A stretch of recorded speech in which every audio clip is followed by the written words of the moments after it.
And basically what I was trying to do with it was make people realize, take them back to that time, 95, and take them back to that time when that beef was happening, and make them realize like how ridiculous the beef was in the first place, that it ever came to that. Any way that me and him connected was just being able to take what's going on in our lives and be able to put it in words. And I think that's one great thing that Tupac did, was he set a standard. Like, the average fan who's listening to music is like, if you don't make me care about your life, I'm not gonna care about you. So that's what you have to do, is make them feel like there may be something that you're going through and that person is going through. For almost 30 years, Tupac's murder has been tangled in mystery, rumors, wild theories, and endless dead ends. But now, 50 Cent is stirring chaos, claiming he's got exclusive leaked footage from that night in Vegas. And what's on it might flip everything we thought we knew about Tupac's last moments. That night changed hip-hop forever. Tupac Shakur, one of the most powerful voices to ever bless a mic, was gunned down in a drive-by on September 7, 1996, right after a Mike Tyson fight in Las Vegas. The MGM Grand was buzzing like never before. Tyson had just dropped another brutal knockout, and the whole entertainment world was pouring out of the arena, full of hype and adrenaline. And in that crowd was Tupac Amaru Shakur, a man whose name carried the fire of revolution. Most people forget, Tupac wasn't just a rapper chasing fame. He was born into struggle, raised on resistance, and driven by a purpose bigger than music. Every lyric he wrote came from real pain, real power, and real passion. At only 25, he had already reached heights most artists never touch: platinum albums, hit movies, and a cultural impact that broke barriers and inspired generations. But on that one fateful September night, all that brilliance, all that energy and fire was about to get cut short in a storm of bullets on a Vegas street corner. Standing beside him that night was Frank Alexander, Tupac's bodyguard, the man trusted to keep him safe. Frank's memory of that night hits like a gut punch. He describes it so clearly, it's like you can feel the heat from the pavement, hear the crowd in the distance, see the lights flashing off the car windows. But right when it all seems clear, the story takes a darker, twisted turn, something that still makes people question what really happened that night. Here's where things stop looking like random bad luck and start feeling like a setup, like someone was pulling strings behind the scenes. Think about this for a second. The bodyguards, the very men paid to protect Tupac Shakur with their lives, were told, for the first time ever, to leave their weapons behind that night, the exact night he'd be gunned down. That's not coincidence. That sounds like planning. The Tyson fight at the MGM Grand ended in a flash, brutal and quick. Tyson knocked out Bruce Seldon so fast the crowd barely had time to breathe. In that chaotic aftermath, something went down that would spark the chain of events leading straight to tragedy. In the middle of that crowd was a man named Orlando Anderson, known for running with the Southside Compton Crips. What happened next would seal his name in hip-hop history forever. Anderson had beef brewing, and that night it exploded. Security cameras caught Tupac and his crew confronting him inside the MGM lobby, then fists started flying. That beating would later become known as the spark that lit the fuse. The Crips wanted revenge, and before the night was over, that payback would hit hard. People later said Anderson was the shooter, but hold up, we'll get to that part soon. After the fight, Tupac's crew regrouped at Suge Knight's mansion. They swapped out their bloody clothes, cleaned up, and got ready for what was supposed to be a wild celebration at Club 662. The vibe was up again, music loud, spirits high, and no one realizing that danger was quietly creeping right behind them. They rolled out in a convoy down the Vegas Strip, Tupac riding shotgun in Suge's black BMW, windows down, beats shaking the streets. But hidden somewhere in that wave of cars was death itself, following him like a shadow. When they stopped at a red light on Flamingo and Cova Lane, everything went silent for a second, then chaos exploded. Shots rang out. 4 bullets tore through the night, striking Tupac and causing massive internal bleeding. In seconds, one of the greatest voices in music was fighting for his life. Even after the emergency surgery, the echo of gunfire still hung heavy in the air. The white Cadillac that unleashed those deadly shots tore off into the Vegas night, vanishing like a ghost. Meanwhile, Tupac Shakur lay slumped in the passenger seat of that black BMW, bleeding out, his life slipping away second by second. 6 days later, on September 13, 1996, the world got the news no one was ready to hear. Tupac Shakur was gone at just 25 years old. The man who gave a voice to the streets, who turned pain into poetry, was silenced way too soon. And from that moment on, the world of hip-hop would never be the same. For nearly 27 years, his death sat like a haunting riddle, officially unsolved, buried under layers of confusion and secrecy.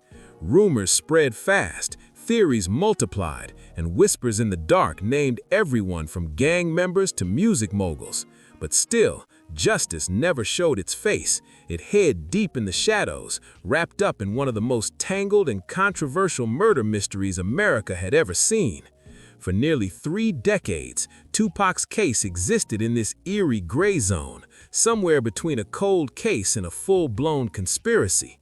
Every time people thought they had answers, new evidence or strange coincidences popped up, twisting the story even more.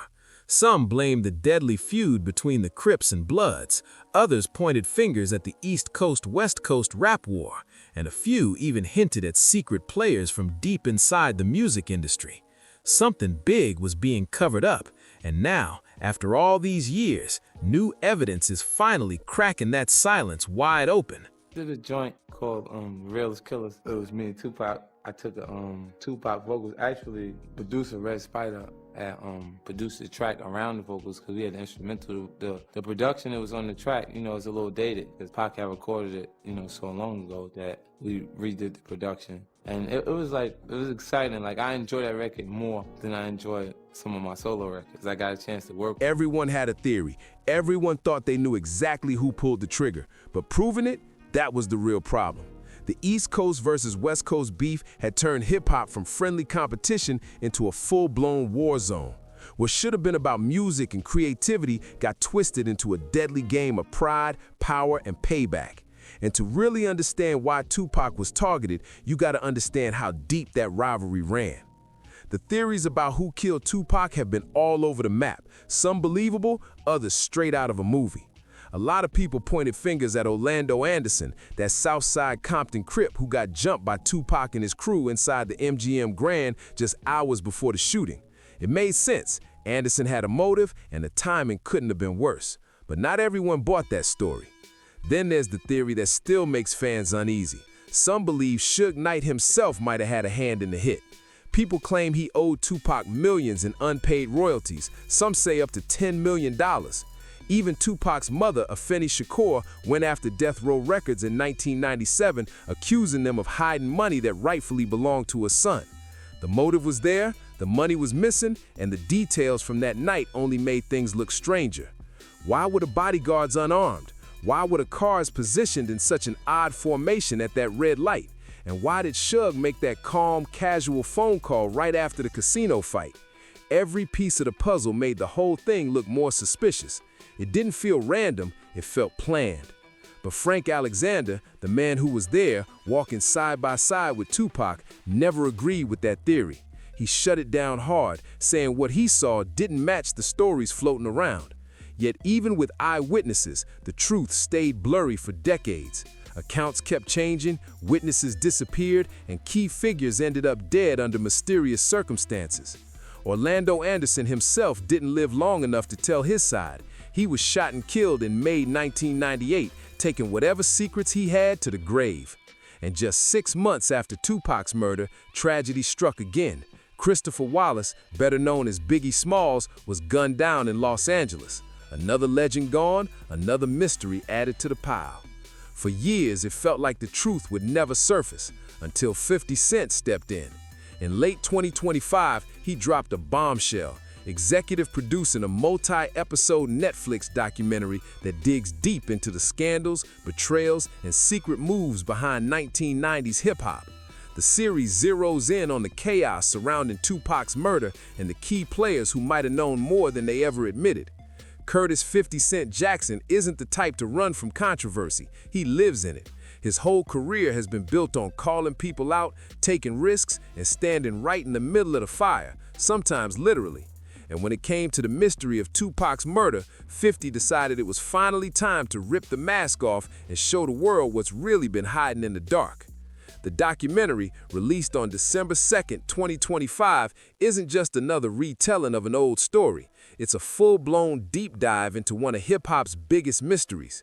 It mixes rare interviews, unseen footage, and never-before-heard audio tapes to re-examine every detail of that tragic night. But here's what sets this apart from all those YouTube conspiracy videos and endless podcast theories. This project has receipts. 50 Cent went all in, promoting it as a straight-up hunt for truth. He revealed that over 2 years, he managed to collect sensitive material that had been locked away for decades, including real interrogation tapes from law enforcement. Just think about that for a second. This isn't a bunch of online detectives connecting random dots. This is actual evidence from real investigations that most people have never even heard existed. The series features shocking testimonies from music insiders and law enforcement figures, people who were actually there when the drama was unfolding. One of the biggest reveals comes from Kirk Burroughs, the former co-founder of Bad Boy Records. In his interview, Burroughs dropped some serious accusations, claiming jealousy and pressure inside the rap game played a huge role in pushing the East Coast-West Coast rivalry to the edge. According to Burroughs, certain record executives were fueling the fire on purpose. He says they were sending artists into risky environments, like encouraging them to show up in Los Angeles, knowing full well tensions were high and danger was lurking. That kind of reckless ambition, he claims, created the perfect storm that led to Tupac's death in Vegas back in '96. It's an explosive claim, an industry insider pointing the finger not just at street beef, but at boardroom decisions that may have set the tragedy in motion. But just when you think that's the biggest bombshell, the documentary drops something even heavier: the audio recordings.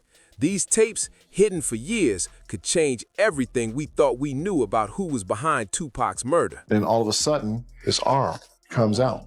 An arm comes out, and he just started firing immediately. One of the wildest parts of 50 Cent's documentary is the audio evidence, straight from police interviews with Keith D himself. In those tapes, he breaks down the drive-by like he's reliving it in real time. He names names, calling out Orlando Anderson and others who were allegedly in the car, and even describes the exact weapon used, a .40 caliber Glock, fired from the back seat of that infamous white Cadillac. Dwayne Keith D. Davis wasn't just some random guy on the street. He was a major figure in the Southside Compton Crips and Orlando Anderson's uncle. For years, he's been out there dropping hints, talking in interviews, and even writing about it in his 2019 memoir like he needed to confess. It was wild. He was practically giving away details nobody had ever heard before. But here's where things finally hit real life. Those so-called confessions ended up pulling him straight into the courtroom. In 2023, after nearly 3 decades of silence, Keith D was arrested and charged with Tupac's murder, based largely on his own words. He openly admitted to planning the hit as payback for that casino beatdown earlier the same night. After 27 long years, someone was finally standing trial for one of hip-hop's darkest moments. Retired LAPD detective Greg Kading, one of the original investigators on the case, appears in the doc too, backing up the details heard in those tapes. He confirms that the shooting was gang retaliation, sparked by the MGM Grand fight where Tupac's crew jumped Anderson. Everything, the fight, the gang ties, the white Cadillac, the .40 Glock, it all lined up perfectly. The pieces that never made sense before was suddenly clicking into place. 50 Cent's documentary doesn't just talk about theories, it connects dots with hard evidence that's been buried for decades. It lays out how that one night spiraled from a quick brawl into a deadly setup that ended the life of a legend. But here's something people get twisted. When the internet heard 50 Cent leaks footage of Tupac's murder, everyone thought there was an actual video of the shooting. That's not what this is. The so-called footage refers to audio, files, and unseen police material tied to that night, things that give a shocking new look at what really happened in Las Vegas.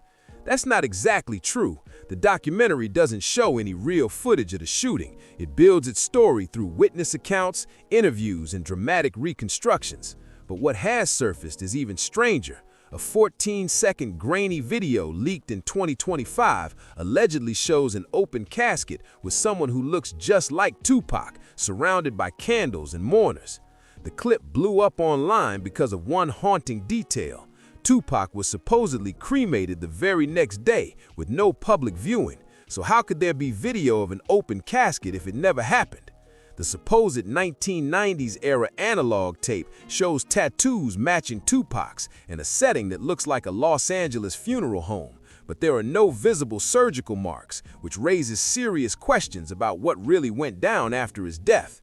Experts say it might prove a private viewing took place, something that would have gone against the Fateful Shakur's request for privacy.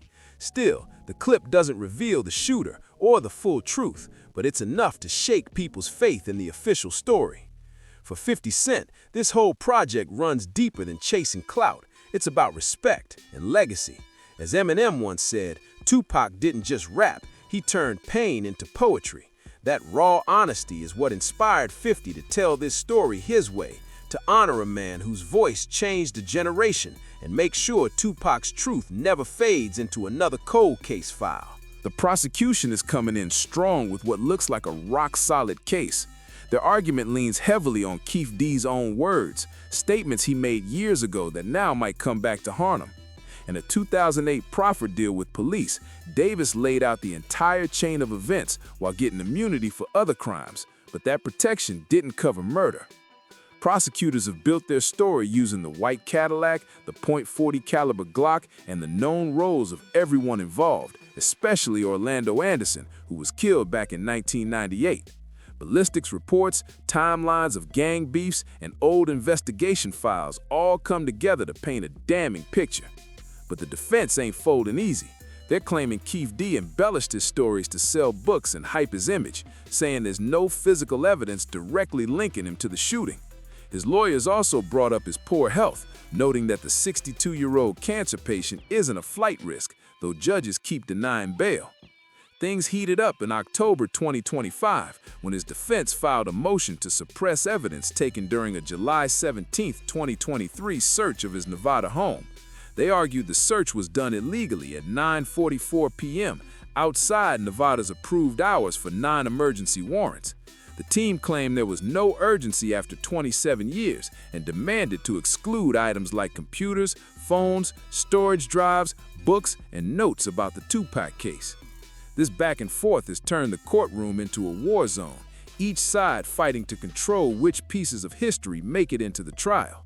The defense later withdrew that motion, but it still exposed how messy this trial could get when it comes to what evidence can actually be used in court.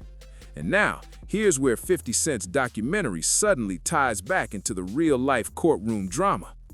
Ever since the series dropped, people online have been buzzing with theories that the trial delays and the sudden flood of new evidence might be connected to the documentary's release. Social media lit up, with users claiming new info revealed in the show could have forced prosecutors to dig deeper or disclose more files. The timing definitely raises eyebrows. The documentary dropped in December 2025, and not long after, the trial was pushed to August 2026, with voluminous new evidence suddenly on the table. But according to official court statements, the delay had nothing to do with outside influences. They insist it's just because both sides need more time to review everything properly. Still, the stakes couldn't be higher. If Davis is found guilty, he could face life in prison without parole, especially with the added gang and firearms charges under Nevada law. But the age of the case creates serious challenges. Many witnesses have passed away, and memories have faded after nearly 3 decades. Legal experts say while Keith D's own words sound incriminating, the lack of direct eyewitnesses to the shooting could open the door for reasonable doubt or even lead to a possible plea deal. But beyond the courtroom battles and legal drama, the real question remains, what does all this mean for Tupac's legacy? What does it mean for the millions who grew up listening to his music, feeling his pain, and carrying his message in their hearts? There's something deeply haunting about a man who seemed to know his time was running out, yet kept creating like every second mattered. Tupac wasn't just making hits, he was building a legacy, brick by brick, verse by verse. Every song was a message, every lyric a warning, every performance a reflection of the world he refused to ignore. He knew the power of his voice and used it to speak for those who couldn't. And maybe that's what makes 50 Cent's documentary so powerful. It's not only about chasing justice for Tupac's murder, but about keeping his spirit alive. It's about refusing to let the truth stay buried or his story fade away in silence. Tupac was named after a revolutionary who fought against oppression, and in his own way, he carried that same fire through his music and activism. His voice still echoes decades later, raw, fearless, and unforgettable. Thanks for watching. If you enjoyed this breakdown, don't forget to like, comment, and subscribe for more deep dives into hip-hop's biggest stories. Your support helps keep Tupac's legacy and the truth alive.